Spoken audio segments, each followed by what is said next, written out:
historinya lancar apa enggak selama 1 tahun atau selama periode tertentu gitu kan. Iya, betul. Oke, jadi kalau sleep checking itu sih biasanya merefleksikan karakter dari calon nasabah, calon peminjam gitu kan. Nah itu dia.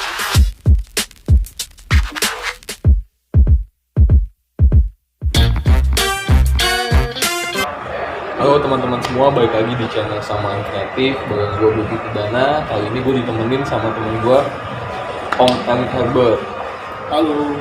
Nah, kita hari ini ngobrol santai seputar hal-hal apa aja sih yang perlu dipersiapkan dan hal-hal apa saja yang harus dihindari dalam pengajuan ke bank. Dan nanti gue sama Om Eric akan bahas nggak detail ya, singkat tapi jelas. Benang merahnya. Udah lama nih nggak ketemu. Pandemi dulu gue sama Eric kerja bareng. Saat ini kita udah di perusahaan yang berbeda. Jadi kita akan cerita sih awal-awal tuh apa aja sih dokumen-dokumen atau hal-hal yang diperhatikan oleh pihak bank pada saat si calon diri itu mengajukan pinjaman. Biasanya apa aja sih yang biasa kita minta dan analisa awal pada saat pengajuan awal? Oke, mungkin untuk pengajuan awal biasanya sih yang fundamental itu biasanya yang diminta adalah yang pertama dokumen legalitas. Oke. Itu biasanya disesuaikan juga nasabahnya perorangan atau badan usaha nih, biasanya beda, ya kan. Yang kedua adalah dokumen keuangan, itu semacam financial statement sama rekening koran. Oke. Dan yang ketiga sama dokumen yang akan nanti jadi agunan atau jaminan. Oke, jadi yang pertama tuh yang paling utama legalitas ini ya, si peminjam ya, karena ini kan kita yang akan cek nih, kita akan cek sleep checking gitu kan, itu dari situ kan. Kalau yang ngaju perorangan berarti kita akan cek fasilitas orang tersebut. Kalau yang ngajuin badan usaha berarti yang kita cek perusahaannya, badan usahanya beserta persero-perseronya, pengurus dan shareholdernya. Ya, oke. Terus yang kedua dokumen keuangan tadi ya. Ya, betul. Dokumen keuangan. Buat itu ya, buat ngelihat seberapa kuat atau seberapa mampu sih dia buat mengcover pinjamannya. Betul. Terus yang ketiga jaminan gitu ya. Dokumen jaminan. Betul. Dari semua ini nanti pihak analis kan pasti akan melakukan verify ya gitu ya. Betul. Biasanya apa sih yang dilihat nih? Kalau misal kita udah ngasih semua tuh 3 dokumen itu, kan berarti kan poin yang pertama kita akan dapat hasil sleep checking ya. Nah, sleep checking itu kita apa tuh yang dilihat biasanya sama pihak bisnis atau pihak bank? Kalau gue sendiri sih gue biasanya ngeliat pertama ini dia historinya lancar apa enggak selama 1 tahun atau selama periode tertentu gitu kan. Oke, jadi kalau sleep checking itu sih biasanya merefleksikan karakter dari calon nasabah, calon peminjam gitu kan. Nah itu biasanya kita lihat 12 bulan terakhir atau 24 bulan terakhir tuh biasanya kelihatan. Dia pernah telat apa enggak gitu. Telat enggak, terus pinjamannya di mana aja. Iya. Apakah udah berapa kali pindah bank nih?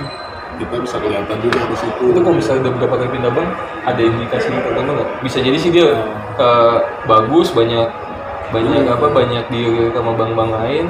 Bener ya, ada juga indikasi ya dia bubbling plafon. Nah iya, jadi supaya bisa naik lebih cepat plafonnya. Tapi secara capacity atau capability belum cukup atau belum sampai ke angka situ ya sebenarnya. Bisa juga seperti itu.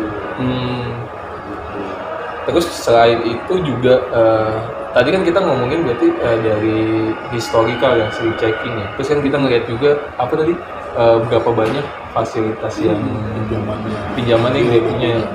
Karena itu kan kita ngitung seberapa banyak angsuran dia atau angsuran dia pada fasilitas-fasilitas Ya. di bank lain juga kan. kewajiban dia yang harus dia bayar tiap bulan.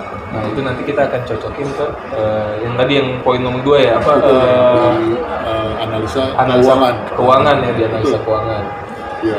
Analisa keuangan nih gue sering nemuin apa ya, debitur tuh suka ngasih laporan keuangan. Ya mungkin lu juga sama kan, suka ngasih laporan keuangan. Tadi bilang di laporan keuangan omsetnya dia misalnya 500 juta gitu. Pada saat kita cek di rekening ternyata perputarannya dia cuma 100 juta. Alasannya ya ini piutangnya belum tertagih setelah sekian bulan gitu kan. Itu sebenarnya di mata bisnis sama analis kan udah pasti apa ya, kayaknya aneh gitu jadi isu ya. Ya, ya makanya ya di sini sebagai apa praktisi kredit ya, itulah fungsinya menyesuaikan atau mendalami gimana sih karakteristik usahanya calon debitur ini gitu kan. Memang untuk memvalidasi laporan keuangan itu kita melihat refleksinya di rekening koran ya. Iya betul. Karena rekening koran itu kan memang mencerminkan daily pengeluarannya dia, Pemasukannya dia juga ya. Jadi gitu. Jadi kalau misalnya mau ngajuin pinjaman atau fasilitas kredit, yang pasti kalau misalnya dari segi laporan keuangan atau dari segi income dia aja dia udah atau si calon debitur, mudah-mudahan sih debitur kita nggak ada ya, aman semua ya.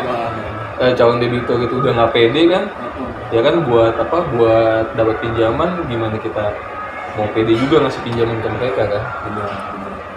Terus kan kalau dalam masa kondisi seperti sekarang ini, jadi ini nggak sih, jadi pertimbangan nggak sih fasilitas-fasilitas kan banyak tuh debitur yang restruktur ya kan. Iya. Kan kondisinya emang bisnis turun gitu. Itu Pandemi juga kan. kira-kira masih punya peluang atau kan sih buat dapat tambahan di bank lain gitu. Ya kalau peluang sih harusnya masih Masih ada ya. terbuka ya, karena kan biar bagaimanapun bisnis harus tetap jalan ya.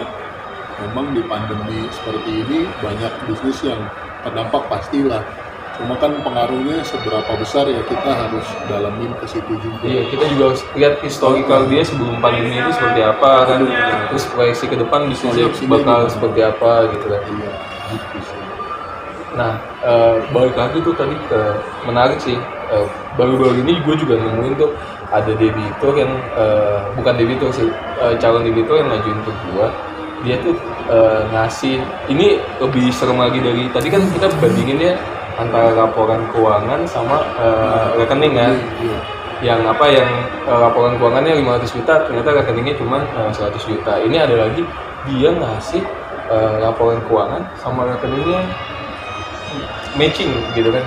Omsetnya 1M di laporan keuangan, di rekening 1M. Tapi dia ngajuin pinjaman ke kita itu cuman ngajuin 2M dengan saldo mengendapnya 500 juta, terus transaksi rata-ratanya sekitar 3M gitu. Itu kan jadi ngeliat kita sebagai bankers gitu, dari orang bisnis ngeliat kok ini aneh ya orang ya, dia punya uang pengendapan 500 juta gitu kan, terus mau ngajuin pinjaman 3M gitu kan. Iya. Kalau menurut lu gimana tuh? Ya memang perlu pendalaman lagi nih, ya kan. Memang ada beberapa karakter debitur yang dia bisa pede kalau ada pengendapan di rekening cukup besar gitu. Memang untuk buffer dia muter cash flow hariannya dia atau bulanannya dia. Gitu. Itu yang positif ya. Kalau yang negatifnya kemungkinan ini isu manipulasi data. Bisa juga di make up nih. Make up rekening ya. Betul. Make up rekening dalam arti mungkin dia dalam sebelum pengajuan beberapa bulan terakhir ada teko kan dari rekening yang lain masuk ke rekening yang mau diajuin ke bank gitu kan. Jadi harusnya perputaran sebenarnya cuma 200 jutaan gitu kan, dibikin sebulan bisa jadi 1,5 ya. Bisa juga di setting tuh. Betul. Jadi sebenarnya hal-hal tersebut tuh bisa ketangkap ya sama kita yang kerja di bank ya. Iya, betul. Sama rekening palsu juga kita sebenarnya bisa verify ya kayak gitu. Nah, itu dia. Itu. Jadi kalau boleh ini boleh sharing nih buat buat teman-teman sobat ngopi di di channel Samaan Kreatif ini, kalau misalnya mau ngajuin pinjaman ke bank, apa sih gimmick bukan gimmick dong, kalau gimmick ini dong tipu-tipu dong, jadi itu tips and triknya supaya pengajuan fasilitas pinjamannya itu di approve dan sesuai sama kriteria bank ya. Oke, iya. Biasanya sih pakem di setiap bank mirip-mirip lah ya. Mirip ya, sama ya. Sama. Mungkin inti yang penting supaya pengajuan kredit kita diterima, di-approve. Yang pertama itu kita harus menghindari punya masalah atau punya historical yang buruk dengan perbankan sebelumnya. Oh, berarti satu, hindari punya masalah atau historical yang buruk sama perbankan, karena itu jadi ini ya, jadi apa? Jadi isu ya. Kenapa nih dia nih dulu nih? Benar. Karena kan kita lihat di situ karakternya, juga gimana kondisinya dia, seperti itu sih. Terus yang kedua? Yang selanjutnya kita harus menghindari monthly obligation yang sangat banyak, artinya kewajibannya udah terlalu besar nih. Oh, udah over finance lah. Udah over finance. Misalnya pendapatan ini dia 20 juta, terus cicilannya udah 18 juta, itu udah pasti ditolak ya. Kita kan kita buat makanannya nggak cukup. Nggak cukup ya. Gitu. Terus yang berikutnya apa tuh? Selanjutnya tadi kayaknya ada 4 poin ya? Ya, tadi kita udah ngobrol, ada 4 poin kurang lebih. Yang ketiga adalah hindari yang namanya itu restrukturisasi. Nah, restrukturisasi ini mungkin lebih ke kondisi usaha si calon debitur.